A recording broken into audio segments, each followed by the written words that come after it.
একটা কথা দুপুরের ভিডিওতে আমি বলিনি, সেটা হচ্ছে এই বিকেলের ভিডিওতে বলবো বলে।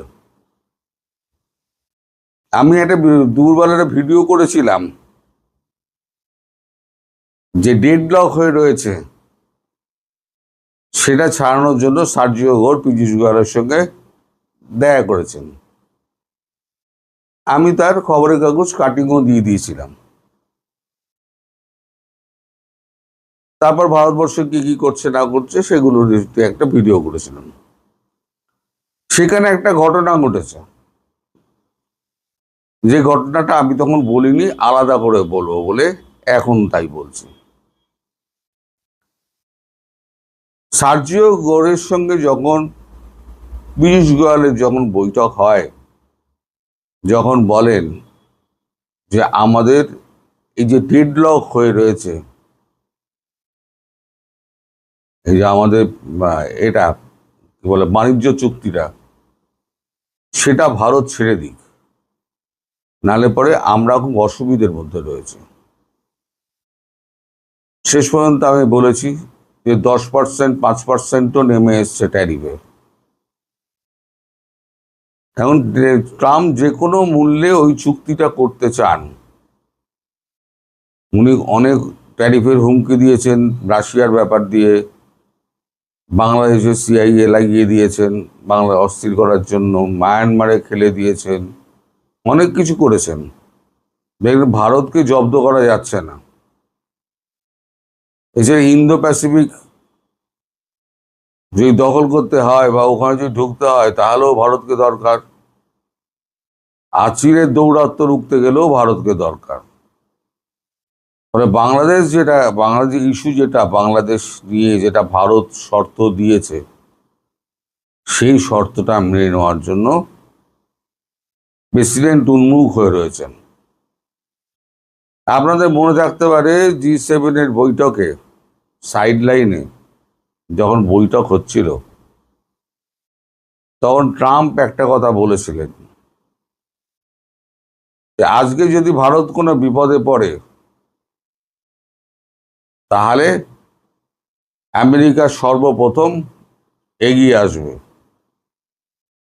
কিন্তু নরেন্দ্র মোদীকে ক্ষমতায় থাকতে হবে।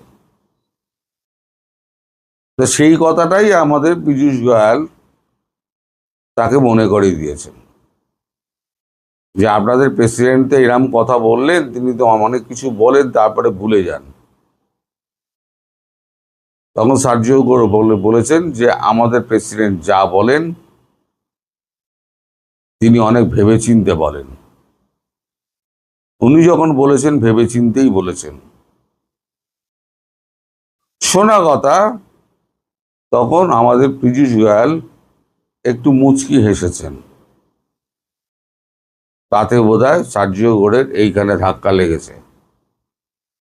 উনি তখন বলছেন যে আপনার বিশ্বাস হচ্ছে না, ঠিক আছে আমি প্রেসিডেন্টের সঙ্গে কথা বলবো। আমি বলেছি না যে কয়েকজন কূটনীতিবিদ, রাজনীতিবিদ যার সঙ্গে ট্রাম্পের সরাসরি সম্পর্ক রয়েছে সহযোগীদের, তাদের মধ্যে সার্জিও ঘোষ একজন।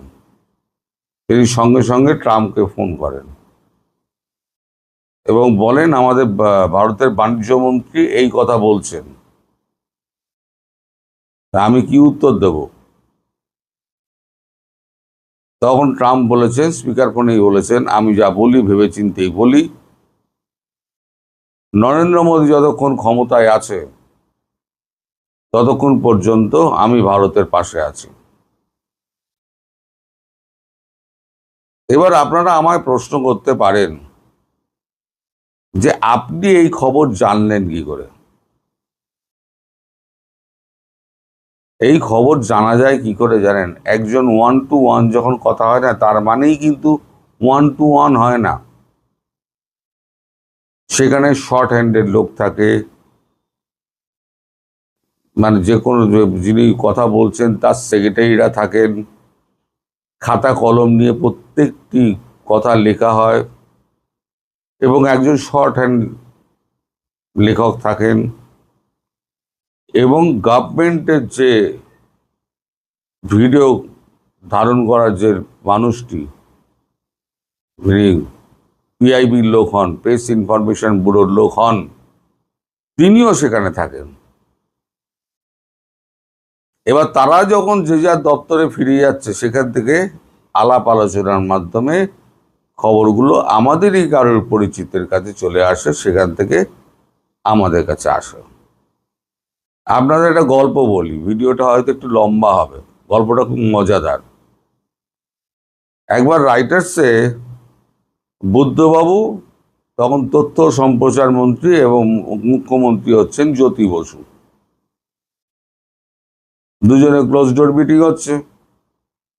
আর আমাদের বর্তমানে জয়ন্ত ঘোষাল, তিনি তার পরের দিন একটি রিপোর্ট করেছেন, যে একদম বিস্তারিত রিপোর্ট করে দিয়েছেন। তা প্রেস কর্নারে পরের দিন সকলের সঙ্গে দেখা, আমরা বসে চা খাচ্ছি।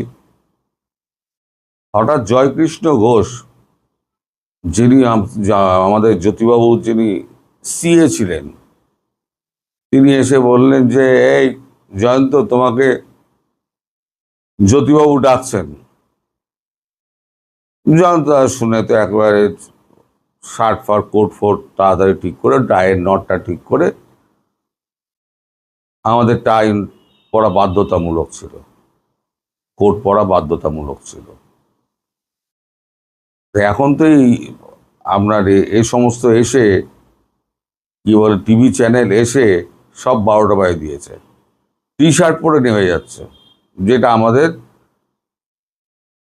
মানে আগে আগে যখন হতো তখন এটা হতো না, তখন একটা ব্রিটিশ কালচার ছিল, আর আমরা স্টেটসম্যানে ছিলাম, সেই কালচারটুকু আমাদের মেনটেন করতে হতো। তো যথারীতি কিছুক্ষণ বাদে জয়ন্ত ঘোষাল এসছে, বুক চুট একেবারে কাঁধ ঝুলে গেছে। কি হলো জয়ন্ত দা, সবাই প্রশ্ন হচ্ছে। আর বলিস না, আমি যেতেই আমার বললো যে, তোমায় খবরটা কে দিয়েছে, নামটা তুমি শুধু আমায় বলো। আসলে মুখ্যমন্ত্রী যখন বুদ্ধদেব ভট্টাচার্যের সঙ্গে যখন কথা বলছেন, তখনও কিন্তু দুজনে একটা রাজ্যের মধ্যে দুজনের লোক কিন্তু বসে আছে প্রত্যেকটি পয়েন্ট লিখে নেওয়ার জন্য, কারণ আলোচনা তো দুজনের মধ্যে হচ্ছে, লিখবেটা কে? কিন্তু আপনি আমি নই, বিভিন্ন বিষয়ে আলোচনা হচ্ছে, কে কি উত্তর দিচ্ছে। একজন মাইক্রোফোন নিয়ে বসে থাকে, একজন শর্ট হ্যান্ড নেয়, একজন সরকারি যিনি ফটোগ্রাফার, ভিডিও ফটোগ্রাফার, তিনিও থাকেন।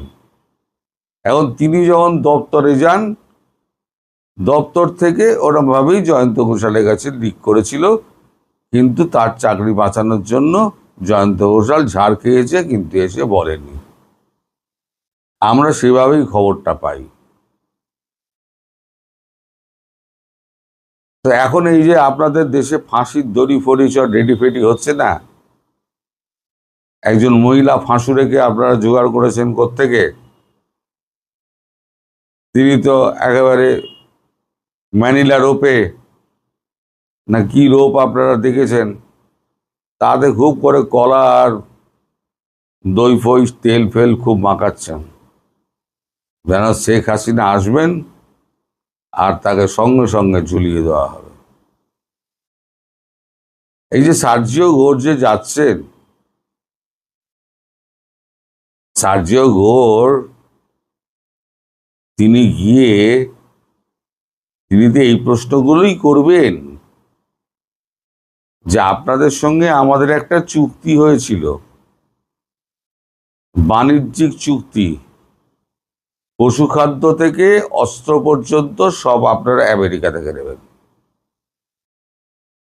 তাছাড়া ভারত এবং আমেরিকা যৌথভাবে 10 দফা আপনার প্রতিশ্রুতিপত্র সই করানোর পর আপনি এই ক্ষমতায় এসে বসেছেন 17 বছর বাদে। এই সেই চুক্তিপত্র, প্রতিশ্রুতিপত্র। এবার আপনি বলুন, আপনি চীনের সঙ্গে এইগুলো করলেন কি করে, কোন যুক্তিতে? এইসব প্রশ্ন উঠবে এবং শেখ হাসিনা প্রসঙ্গও উঠবে। সুতরাং এটা বলাই যেতে পারে যে শেখ হাসিনা প্রসঙ্গে ট্রাম্প মোদিকে গ্রিন কার্ড দিয়ে দিল। তিনি যে সময় ফিরুন না কেন তাকে সসম্মানে দেশে রাজনীতি করতে দেওয়া হবে। এবার তিনি কি হিসেবে ঢুকবেন না হিসেবে ঢুকবেন সেটা পরের কথা। আপাতত সেপ্টেম্বর আসতে দিন, তাহলে বুঝতে পারবেন যে কি হতে চলেছে। এখন এই ভিডিওটার দুপুরবেলাতেই আমি করতে পারতাম। দুপুরবেলা শুধু আমি বিজনেসটুকু করেছি, আর একটা পার্ট আমি ধরে রেখে দিয়েছি সন্ধ্যেবেলার ভিডিওর জন্য। সবই যদি একসঙ্গে বলে দিই, আপনারা দেখবেন তো অ্যাভারেজ ভিউজ টাইম 7 থেকে 8 থেকে 9 হয় অ্যাভারেজ ভিউজ টাইম। আপনারা পুরো ভিডিও কেউ দেখেন না, অথচ আপনারা ওই ভিডিওর মধ্যেই যা বলা আছে সেটাই আবার জিজ্ঞেস করেন আমাকে। দয়া করে ভিডিওটা দেখলে পুরোটা দেখবেন, নইলে স্কিপ করে যাবেন। ভিডিও না দেখে পুরো আমায় বেকার প্রশ্ন করে আর এই প্রশ্ন সংখ্যা বাড়িয়ে কোনো লাভ নেই। সুতরাং যে যতই লাফাক, যতই চিৎকার করুক, আমেরিকার সামনে, ভারতের সামনে দাঁড়ানোর ক্ষমতা কারো নেই। আর এখানে আমেরিকার স্বার্থ রয়েছে, আর এখানে ভারতেরও স্বার্থ রয়েছে। উল্টে আবার আমেরিকা একটু চাপে আছে, সেটা হচ্ছে সামনে ব্রিক্স সম্মেলন। ব্রিক্সের মুদ্রা যদি নাও বেরোয়, ব্রিক্সের দেশগুলো যদি নিজেদের মধ্যে কারেন্সিতে ব্যবসা করে, তাহলেও তো মার্কিন যুক্তরাষ্ট্রের অবস্থা খারাপ। কারণ এটা ডলারাইজেশনের দিকেই তো যাচ্ছে। ডলারের ব্যবহার যদি না হয় তাহলে ডলারাইজেশন হবে। আর আগের ভিডিওতে আমি ব্যাখ্যা করেছি যে আমেরিকার কি অবস্থা, খাদ্যপণ্যের কি অবস্থা। আমাদের যে বাণিজ্য চুক্তি সেটা 99.9% রেডি হয়ে গিয়েছে। আমেরিকার সিল এবং সই পড়ে গিয়েছে বাণিজ্য সচিবের, পিট হেগসেস সম্ভবত, কিন্তু আমাদের পড়েনি। ওই 0.1% বাকি আছে। শেখ হাসিনা ফেরার পর যতই হোক আমেরিকা, শেখ হাসিনা ফেরার পর তারপর চুক্তিটি সই হবে। তারপর থেকে যা কাজ করব তখন থেকে শুরু হবে আমেরিকার সঙ্গে, তার আগে নয়। আগে কাজ করে দেখাও, তারপর তার ফল পাবে। সবাই ভালো থাকবেন, সুস্থ থাকবেন, সাবধানে থাকবেন। নমস্কার।